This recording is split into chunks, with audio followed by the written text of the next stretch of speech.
Olá, participantes, queridos irmãos e irmãs da Conferência Aleph. Eu sou Davi Lago, capelão da Primeira Igreja Batista em São Paulo. Estou feliz e honrado de estarmos juntos nestes minutos, refletindo um pouco sobre a igreja e o futuro dos diálogos.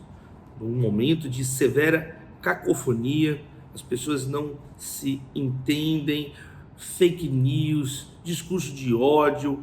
Qual o papel da igreja nessa sociedade com uma dificuldade tão grande em conversar, em dialogar?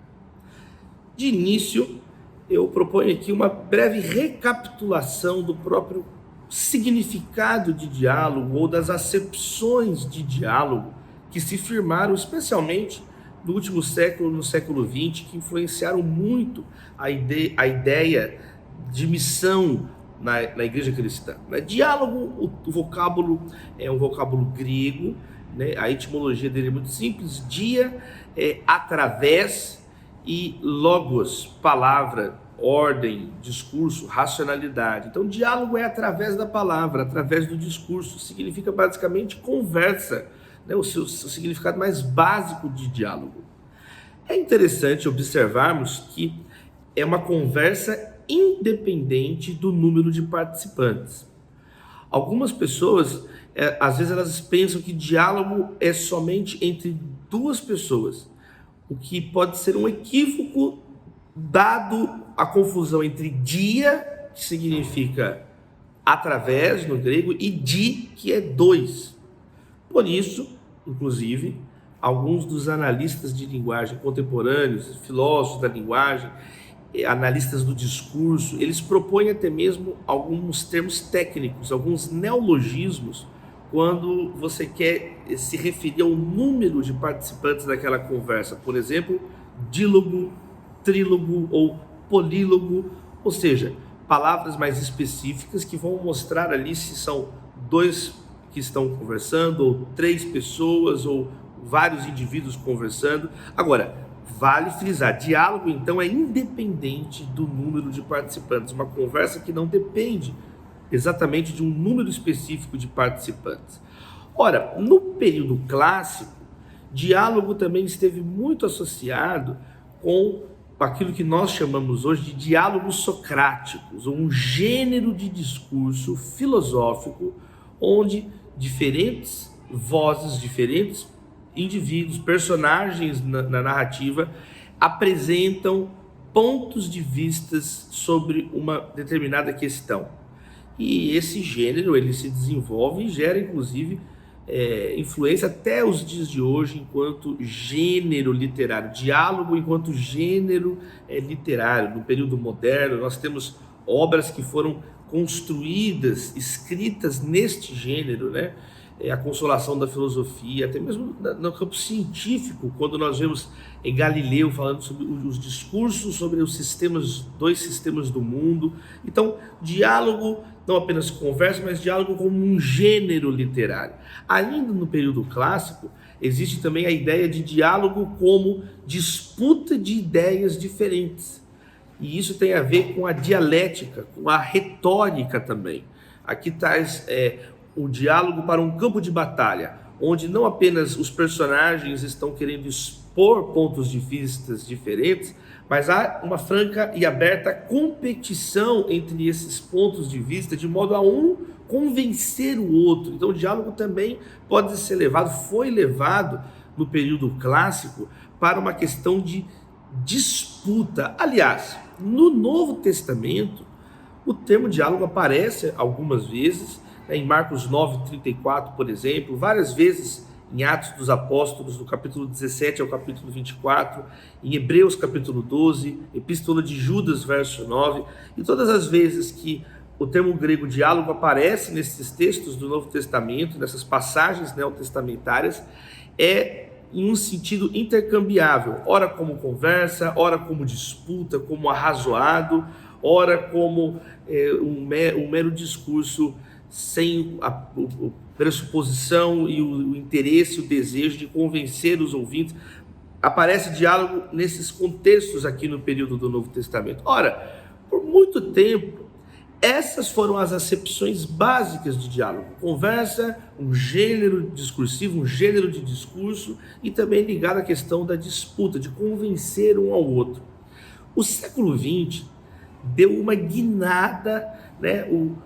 Quando floresce a filosofia da linguagem, teorias literárias, nós vamos ver agora a diplomacia. O século XX foi um século muito especial na questão de estudos sobre o diálogo, que trazem para o nosso período contemporâneo novas acepções um pouco diferentes, que ampliam o significado dessas concepções clássicas do diálogo. Por exemplo, em 1923, o pensador judeu, o filósofo Martin Buber, quando ele escreve a obra Eu e Tu, ele também começa um momento novo de reflexão no campo filosófico e também teológico sobre o diálogo, quando ele traz a ideia de diálogo para a própria ontologia, para a própria estrutura do ser, reflexão sobre o ser. Ou seja, o Buber, em linhas gerais, ele vai falar de duas relações que nós temos enquanto seres humanos: a relação do eu-isto e a relação do eu-tu.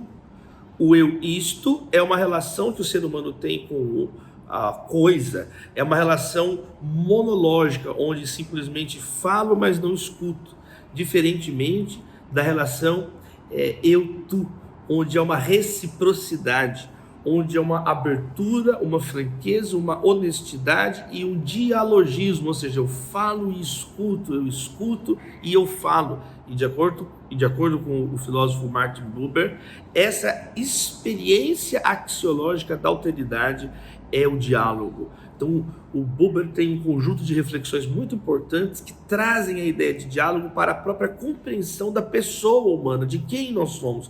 Nós só nos entendemos como seres humanos numa perspectiva dialogal, quando é essa relação eu-tu.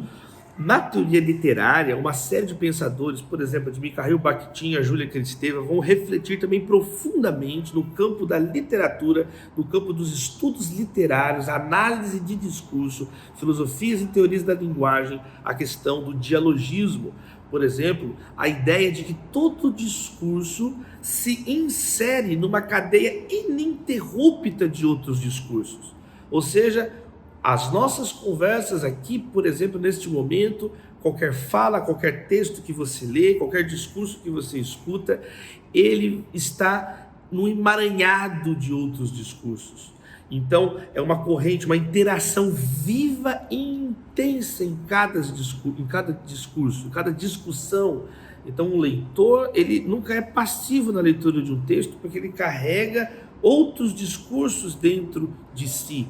E o diálogo, então, ele seria muito mais do que um meio. Um diálogo, nessa perspectiva de estudos da linguagem, seria o próprio fim. A vida é o diálogo, a vida é dialogar. Perceba como que o século XX traz aportes conceituais, teóricos, muito importantes para a ideia de diálogo e que nós usamos muitas vezes no nosso dia a dia, sem mesmo nos darmos conta disso. Agora, um momento decisivo para a missão cristã, para a fé cristã, para a reflexão teológica, missional, é no período do pós-Segunda Guerra Mundial, quando vai surgir aquela chamada acepção diplomática de diálogo. É incrivelmente recente essa acepção de diálogo, quando nós dizemos assim, por exemplo, o diálogo entre Estados Unidos e China, ou o diálogo interreligioso. Perceba, é um diálogo sempre no singular e muitas vezes adjetivado, né? Um diálogo intenso, um diálogo contínuo, um diálogo democrático.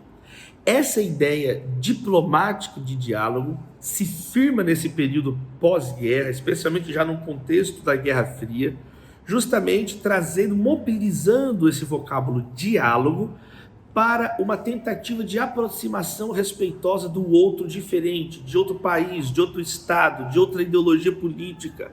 Então, ao invés de entrarmos numa barbárie totalitária, essa palavra diálogo ganha uma força muito grande. O dicionário Oxford ele vai datar essa acepção diplomática de diálogo no ano de 1953. Aliás, eu recomendo a quem quiser aprofundar esse estudo um artigo científico da professora Anna Wierzbicka. de 2006.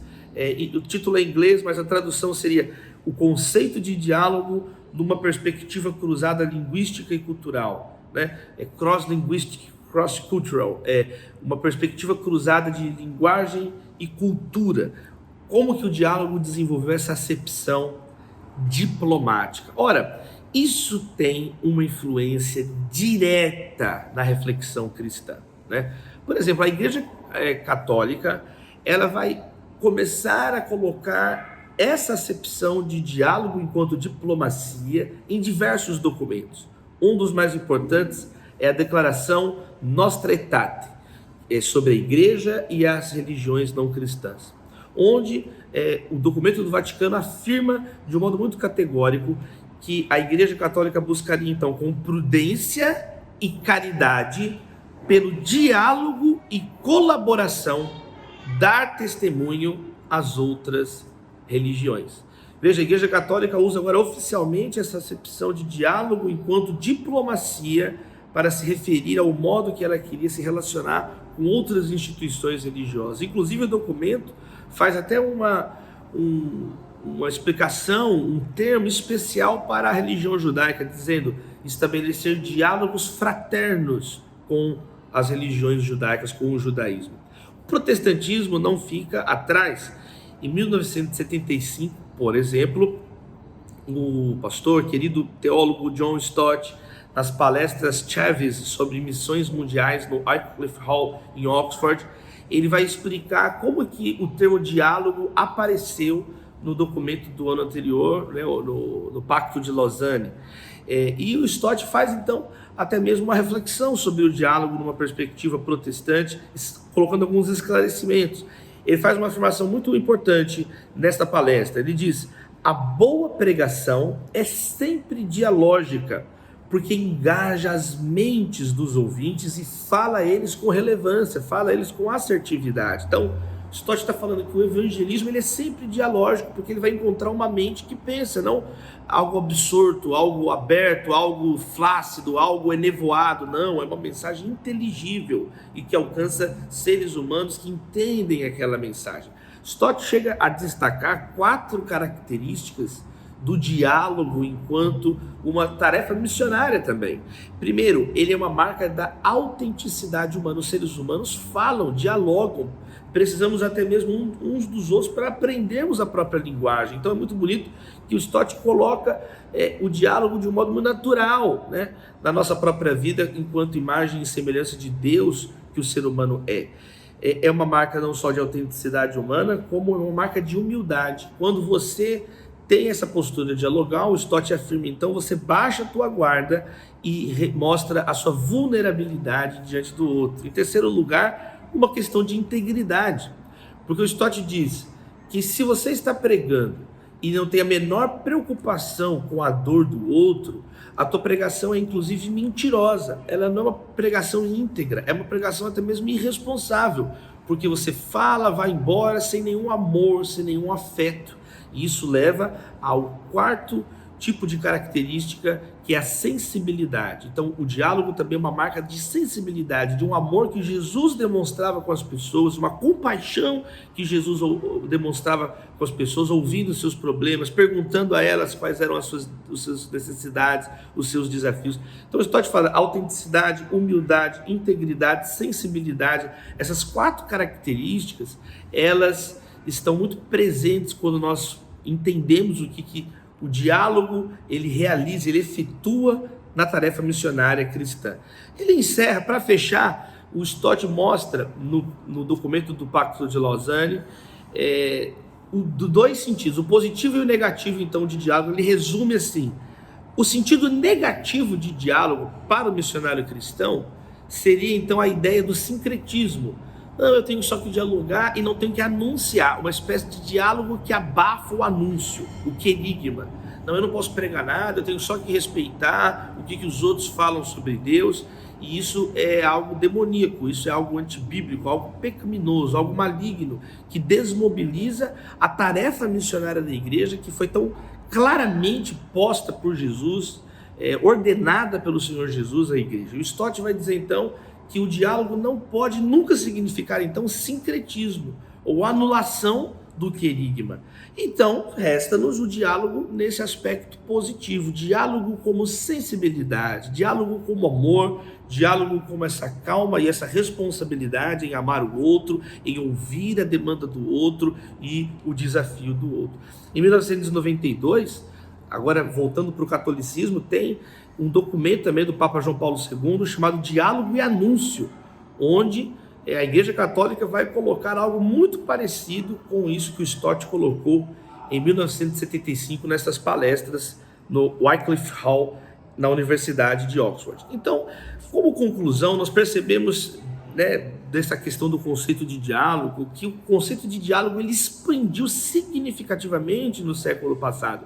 Diálogo não é simplesmente uma conversinha, diálogo não é simplesmente falar ali um com o outro, Diálogo não é simplesmente um gênero literário, um gênero filosófico onde nós colocamos várias ideias na mesa, ou uma disputa aguerrida e agressiva onde eu tento destruir a opinião do outro. O século XX ele traz uma concepção mais ampla de diálogo, levando a própria ontologia do ser humano, a possibilidade de convivência, os estudos de teoria da linguagem, especialmente essa acepção final que nós colocamos aqui, a acepção da diplomacia, ou seja, onde que está a linha de uma conversa, uma relação franca e aberta e respeitosa com aquele que é diferente, mas que ao mesmo tempo não vai impedir o anúncio da palavra de Deus. O anúncio é esse diferente, que precisa ouvir, deve ouvir o evangelho que o liberta de mentiras.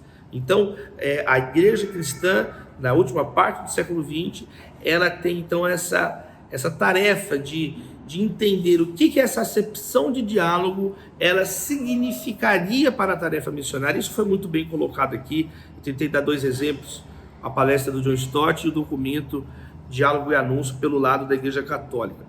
Agora nós chegamos no período contemporâneo, século XXI, especialmente este momento pós-pandemia, onde a Conferência Aleph está realizando esse grande serviço, a tarefa teológica, missional, de refletirmos esse momento então de pouco diálogo. 3 marcas do mundo atual que geram uma cacofonia maior, ou seja, confusão de sons, confusão de entendimentos, existem desde o Jardim do Éden, existem desde a queda humana, essa confusão de entender um ao outro. Agora, quais seriam 3 diferenciais do momento atual para os outros momentos? Tem pelo menos 3 que eu estava refletindo aqui, pelo menos 3. Primeiro é a demografia, ou seja, a grande quantidade de pessoas no mundo hoje. Quanto mais pessoas falando, maior a possibilidade de desentendimentos. Quanto mais pessoas na face da Terra, maiores as possibilidades de entrechoques de opiniões, de entrechoques de interesses e de brigas. Hoje nós somos cerca de 7,7 bilhões de pessoas, caminhamos para 8 bilhões de pessoas. Então, por óbvio, cidades, o gigantismo de cidades como São Paulo, por exemplo. São Paulo tem mais de 12 milhões de habitantes, só a cidade de São Paulo, sem o entorno. Isso é mais 5 vezes, você pega uma cidade como Belo Horizonte, uma cidade que também é uma capital, mas agora São Paulo se torna uma megalópole, é uma cidade que tem mais habitantes que um país como Portugal, por exemplo, que tem 10 milhões de habitantes. Então, são cidades super populosas, é muita gente, é muita desigualdade, é muita confusão. Então, esse é um primeiro aspecto peculiar, particular do nosso tempo, que a igreja tem que entender. Um mundo superpovoado, um mundo com quase 8 bilhões de pessoas. Isso aumenta o desentendimento. Segundo, a globalização econômica, ou seja, não só tem mais pessoas no mundo, como essas pessoas estão integradas em cadeias econômicas.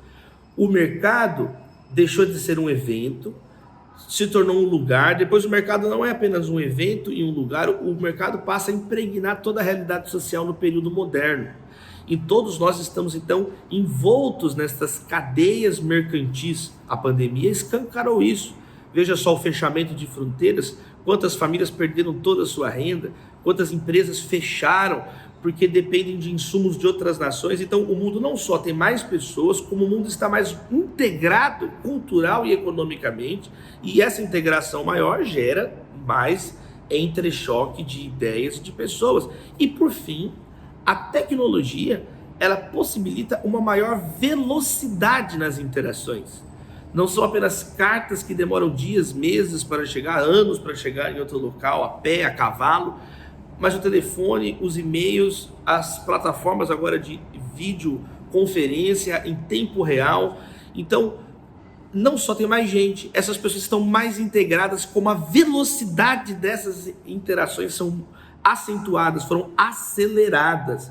Então veja só, existem pelo menos 3 ingredientes na sociedade contemporânea que amplificam essa cacofonia, essa confusão. Então a missão de diálogo se torna muito peculiar no nosso tempo. Nós levamos a sério uma teologia do diálogo, um pensamento sobre o diálogo. E eu termino aqui com 4 pontos muito simples, apontando aqui então algumas reflexões de conclusão baseadas aqui na palavra de Deus. Primeiro, Cristo é o Senhor do nosso diálogo. Cristo é o Senhor de toda a nossa vida e Cristo é o Senhor também das nossas conversas, das nossas posturas. Conversas não apenas falando, escrevendo, teclando, digitando, mas a nossa vida está conversando com o mundo. Deus coloca a igreja e Ele é o Senhor da igreja, Ele é o Senhor da missão da igreja, Ele é o Senhor das conversas da igreja, do diálogo. O Cristo é o Logos em João capítulo 1, verso 1. Então Cristo é o Senhor das nossas conversas. Ora, então nós temos que dialogar de acordo com o que Jesus nos ensinou.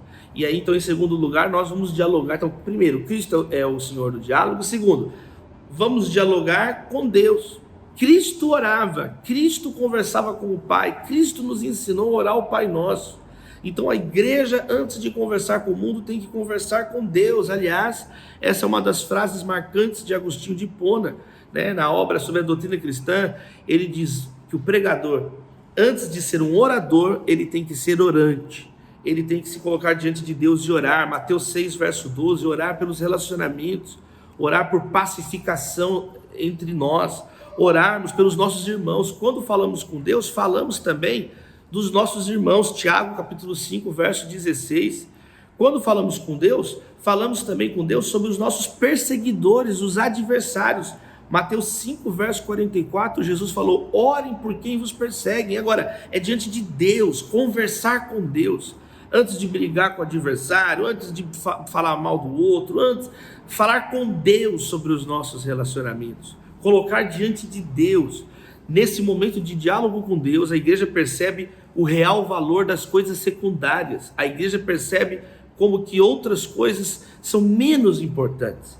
E aquilo que é prioritário, o amor a Deus, o amor ao próximo, vem à tona. Deus está nos procurando para conversar desde o Éden, né? Lá em Gênesis capítulo 3, verso 8, Adão, onde estás? Deus está atrás do ser humano e Ele nos reencontrou em Cristo Jesus. Somente em Jesus nós podemos restabelecer o nosso diálogo com Deus. Jesus é o caminho, a verdade e a vida, como diziam os latinos, é via et veritas et vita. Via veritas vita, verdade, caminho, vida. Jesus nos coloca no diálogo com o Pai. Penúltimo lugar, nós dialogamos com a família de Deus. Cristo é o Senhor do diálogo, dialogamos com Deus e dialogamos uns com os outros. Nós temos um modo próprio de conversar, é através de salmos, hinos e cânticos espirituais. Efésios fala bastante sobre isso. A igreja deve abandonar a mentira no falar. Efésios 4, 25. Falar a verdade, sem fake news, sem mentira, gente. Nós somos da verdade. Efésios 5, verso 4 fala sem conversas tolas, sem gracejos imorais. E lá no verso 19 do capítulo 5 vai falar com salmos, hinos, cânticos espirituais, com gratidão, sem murmuração. Então nós temos um jeito de conversar. A igreja, até mesmo numa conferência, num momento de reflexão como esse, existe uma tônica, um modo de cristãos se expressarem. E aqui eu quero destacar 2 desafios desse diálogo enquanto família de Deus. O primeiro é o de não sacrificarmos nunca a verdade. O diálogo não sacrifica a verdade. Por isso, o combate à heresia, o combate doutrina de demônios, a doutrina de nicolaítas, a doutrina de homens, é real na Bíblia. E nós devemos anunciar a sã doutrina, a doutrina ensinada por Jesus, a doutrina apostólica. Isso está lá em Judas, verso 4, Romanos 16, verso 17. Você vê isso em 2 Coríntios, capítulo 6, verso 14 e 15, 2 Tessalonicenses, capítulo 3, verso 6, 2 Timóteo, capítulo 3, verso 5, segunda carta de João, versos 10 e verso 11, não há dúvidas, o Novo Testamento é muito claro ao afirmar que o nosso diálogo não anula a correção doutrinária naquelas pessoas que estão ensinando o que é contrário e oposto ao Evangelho, anunciando outro Evangelho. É uma responsabilidade. Lá em Tito, capítulo 2, verso 1, Paulo fala assim para Tito: tu, porém, fala o que convém à sã doutrina. Ele tinha acabado de dizer que os falsos mestres tinham que ser silenciados. Agora, qual que é o modo de silenciar o falso mestre? Ensinando a sã doutrina, ensinando o que é correto, expondo às ovelhas aquele que é a comida apresentada por Jesus, Jesus, o pão da vida, aquilo que foi ensinado por Jesus. Então, o diálogo não pode nos imobilizar do confronto às falsas doutrinas. E também, um segundo desafio que nós temos do diálogo entre irmãos é aprender a dialogar na diversidade. Existem situações que não são questões doutrinárias. Existem situações que estão num campo de liberdade cristão, que é muito bem demarcado na Bíblia, né? A história de Evode e Sintique, lá em Filipenses capítulo 4, duas irmãs salvas, duas irmãs cujos nomes estão no livro da vida, está escrito.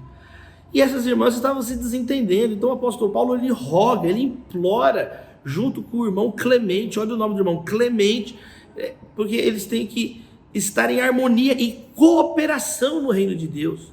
Nem interessa qual era a divergência entre as duas irmãs, porque o que estava em foco elas eram salvas, mas elas estavam colocando uma questão de menor importância, travando o ministério.